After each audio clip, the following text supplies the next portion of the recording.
clamping. Why, you the prettiest thing I ain't never in all my born days. How'd an old mountain goat like me ever get a young'un like you? You're a queen. That's what you are in that shiny dress standing there. You're a queen. Feel it, Paul. It's slicker than a toad's belly. I'll get it if it ain't. What kind of dress they call that?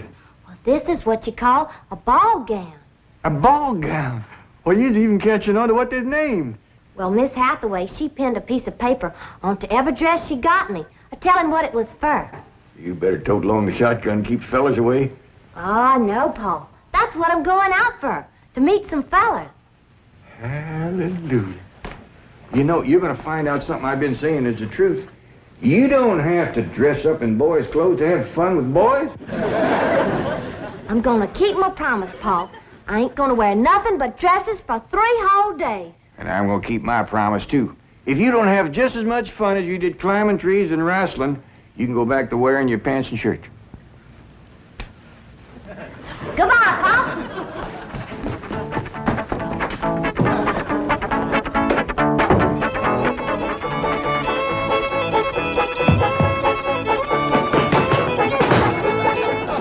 What you doing? Killing ants? Hey, this place ain't got no ants. I'll tell you something else it ain't got. That's me. I'm gonna pack up and go home. Now, wait a minute. Hold on there. This is home. Not to me it ain't.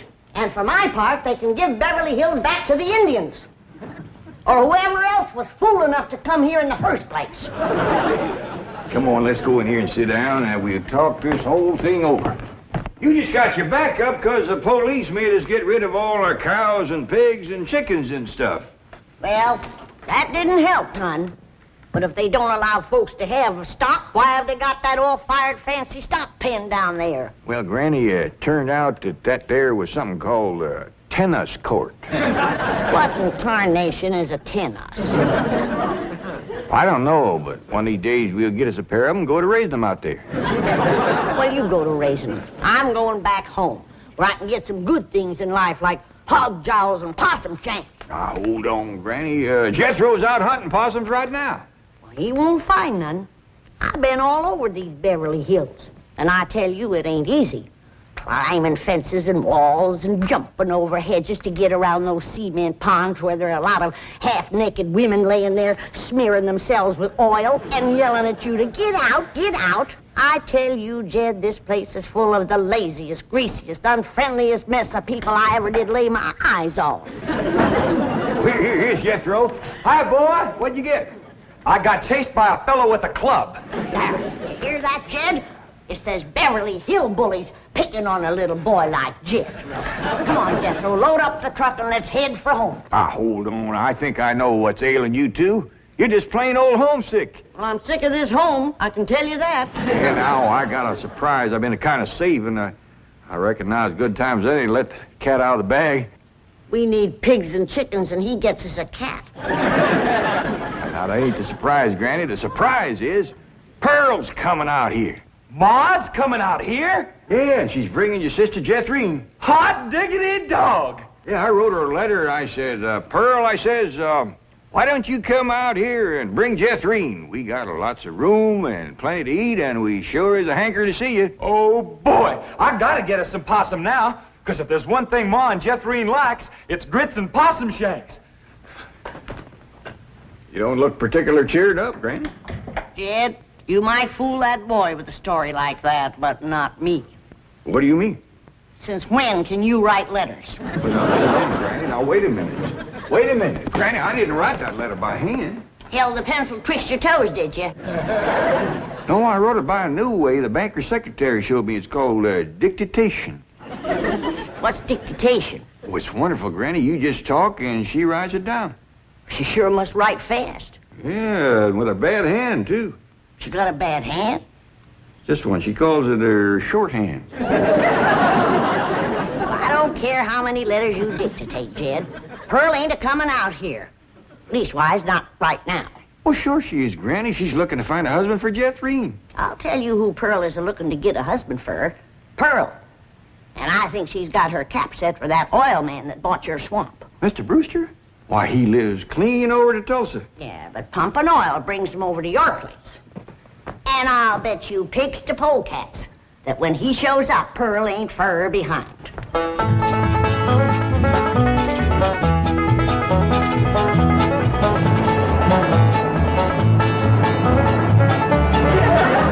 There he is. Hold on, Jeffrey.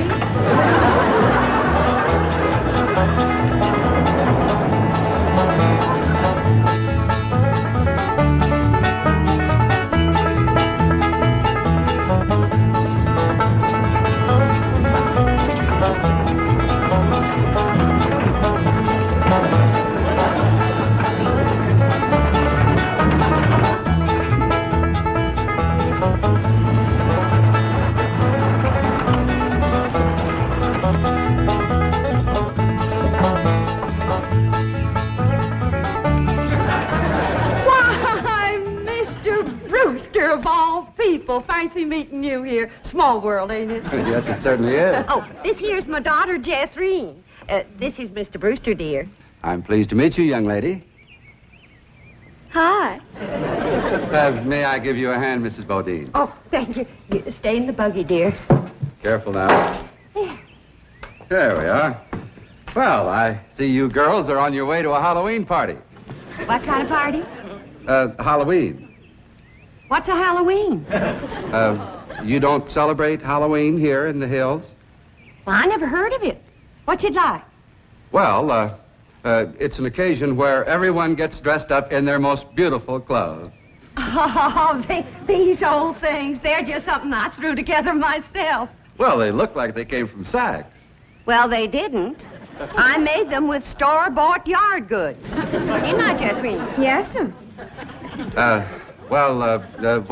What brings you girls here on this beautiful Indian summer day? Following you. we was headed this way anyway. I promised to keep an eye on the old home place for Cousin Jed, remember? Mm. Oh, I hope he won't mind that I had a telephone put in the cabin. You see, we're using it as a sort of a field office. Oh, but he won't mind.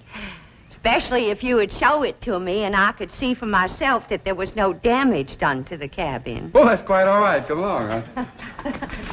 Stay in the buggy, dear. Well, perhaps you'd like to stretch your legs. They're long enough now. Jethreen's awful tall for her age. She takes after her father. Her late father, that is. I'm a widow. Yes, I believe you told me. Oh, that's right. That's when you told me you was a widower. Yes. You, still are, I suppose. A widower? No, yes. Stay in the buggy, dear.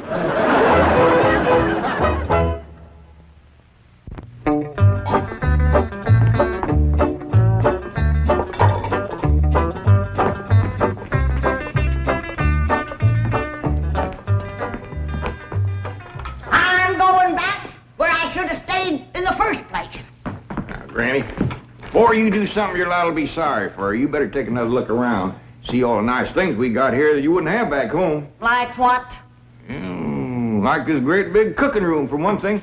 Why, you could take our whole cabin and put it right in this one room. Well, if you did that, I might stay. What about them big ice boxes? Ain't got nothing like them back home? Didn't need 'em. Got nippy in the fall like the good Lord intended it to. This crazy California stays warm all year round. Well, that's awful good for growing things. Look at that fruit there. Did you ever in your whole born days ever see anything as pretty as that fruit? Don't spoil neither. Don't taste neither. Oh, now. Jethro ate a whole bunch of them grapes. 2 apples, a pear, and a whole handful of strawberries. And he said there wasn't one bit of juice in the whole kit and caboodle of them. He said it was dry as wax.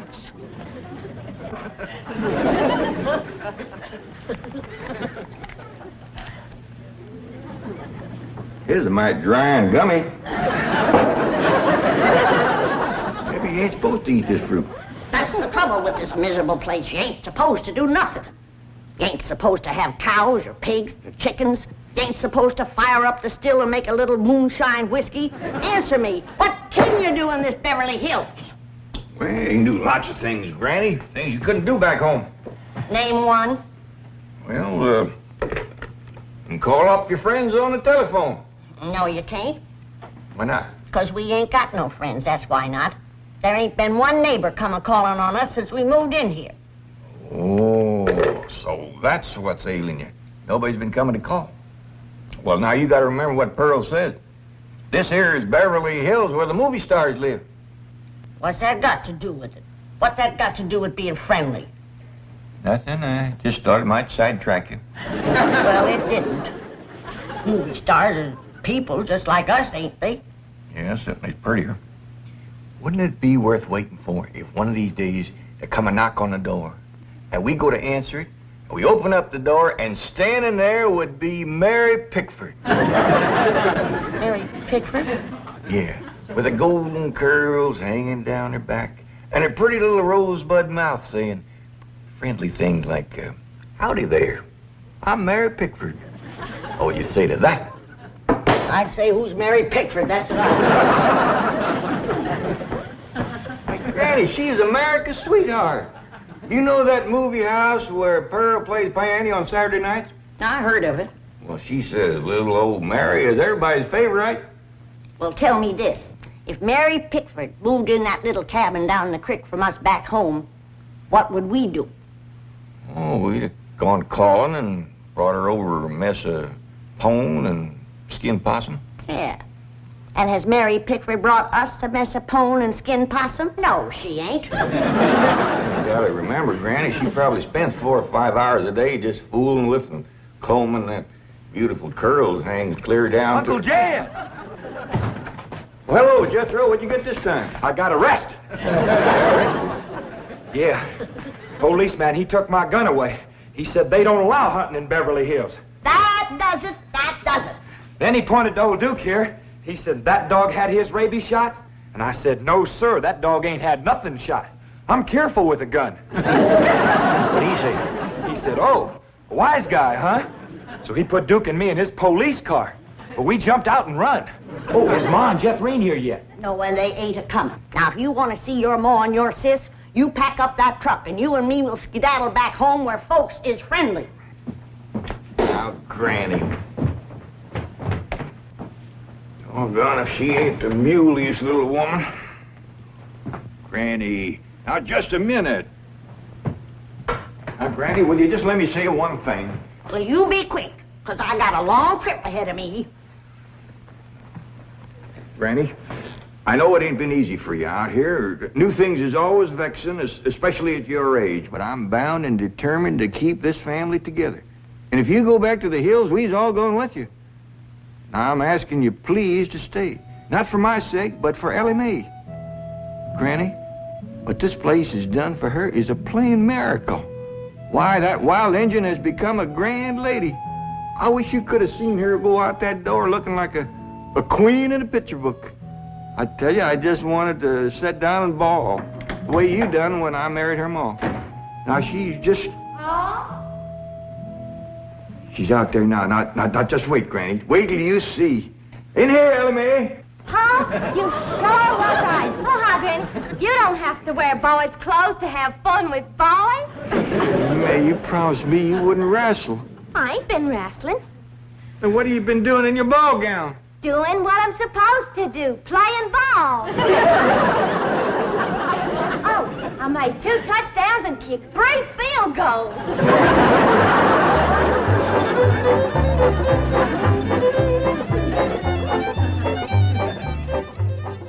Well, your cousin certainly seems anxious for you to come to Beverly Hills, Mrs. Bodine. Will you? Mrs. Bodine? Yeah. Will you? Yeah. Will I what? Go to Beverly Hills to visit your cousin, Mr. Crampett. Oh, well, not right now. I'm awful busy. You see, I do fancy sewing and hat making and give beauty courses and personality building and music lessons. Then on Saturday, I play the piano over the movie show to Oxford. And then, of course, there are my young ones, Jethro and Jethreen. Of course, they're no trouble. Jethro's in California, and Jethreen, she's fixing to get married. Well, congratulations. When's the wedding? Soon as she finds a fella. Well, you certainly are a busy woman, Mrs. Bodine. Yeah. As Cousin Jed used to say, Pearlie Tay, The fella that gets you sure don't have to worry about supporting you. This is the phone I was telling you about. It's called a field telephone. Now, with this, I can communicate directly with the men working at the drilling site.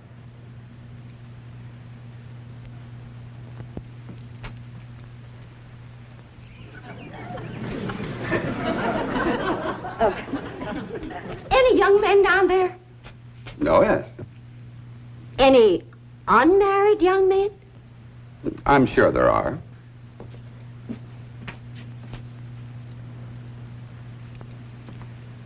Any tall unmarried young men? Well, they're probably all sizes. Yeah. Suppose it gets pretty lonesome working down there. Well, it's very likely. This is rather an isolated area.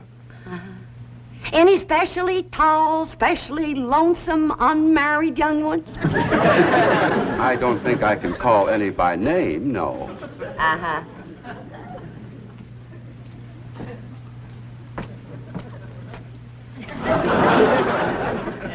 Well, I was just wondering.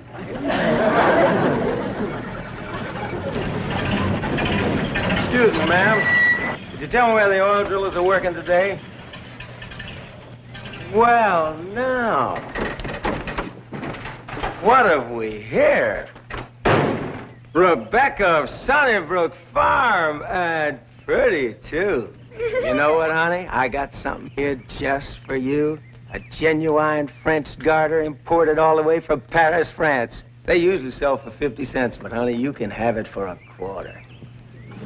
Listen, honey, I'm gonna be around a couple of days. You busy Saturday night? Well, you are now. And there's a dance over in Hooterville. Ooh-wee! I bet you're an armful of mama. I mean it, honey. I like big girls. You just do things to me. You carry me away. All right. Hey, what's going on here?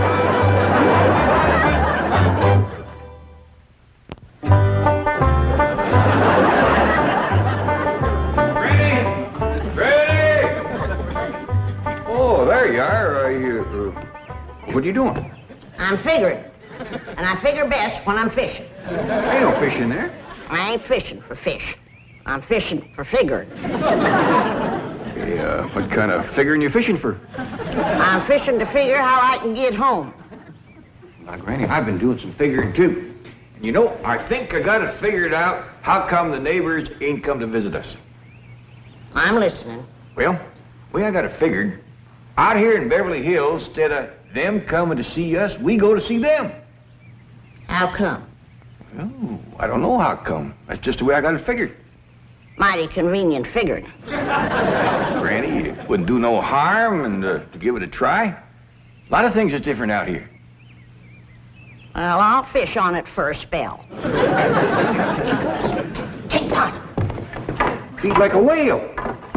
Who said there ain't fish in here? Well, that's the prettiest I ever seen. Ah, I gotcha, you rascal.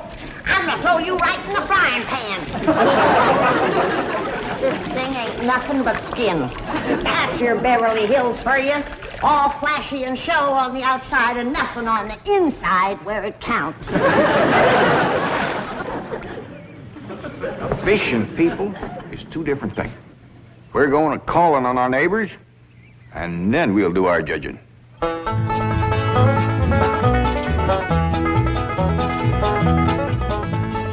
Well, let's see now. Which neighbor shall we call on first? Mr. Drysdale's off in Boston with his missus, so let's go this way. If you ask me, let's go back that way. Now, Granny, you promise. Come on, everybody, let's go. You reckon they'll give us a mess of pone or something, Pa? Or maybe some salted down possum. Probably so lie on us.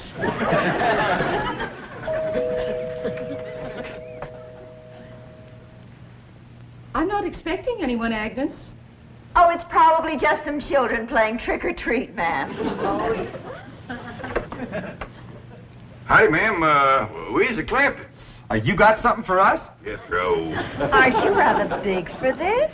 Yes, ma'am, we are. In fact, I don't see how anybody gets through that little door. Just a minute. Come in.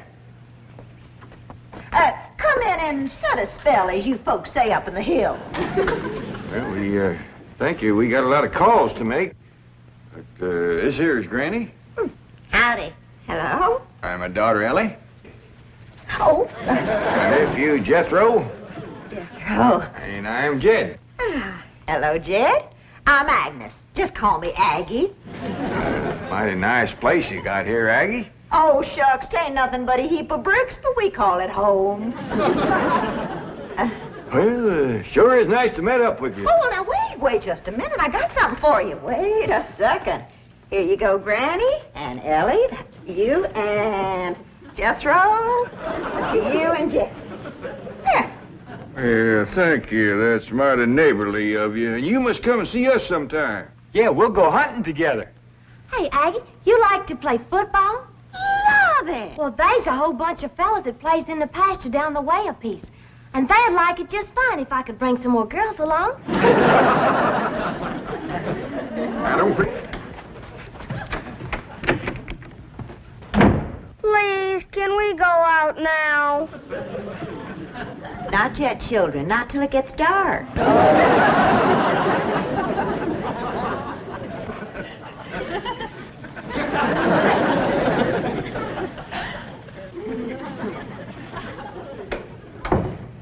Ain't that the most pitiful thing? Heart-rendering. Just heart-rendering. Nice-looking woman, friendly as you please.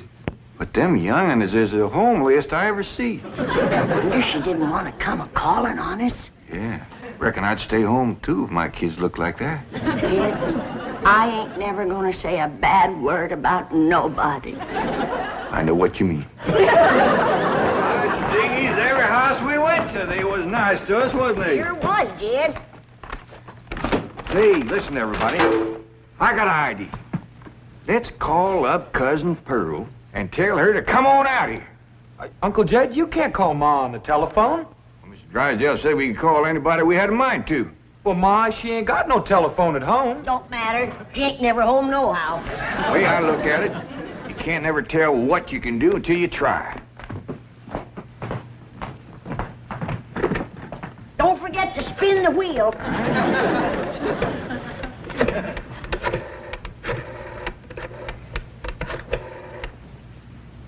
Howdy, ma'am. I want to talk to Pearl Bodine back in Oxford. That's right, operator. J.D. Clampett in Beverly Hills. Oh, Jed's sure gonna be surprised to hear me talking at him on this thing. Oh, they're ready to make the connection. Hello? Jed! That you, Jed? You betcha it is. Hello, Pearl, you old rascal. What you doing down there? Huh, there ain't Pearl. This here's Ellie. Jethro talk in a minute, but first I want to say something. You gotta come out here to Beverly Hills and bring Jethrine. If she can't get a husband out here, there ain't no hope. You ain't never seen so many homely young'uns in all your born days.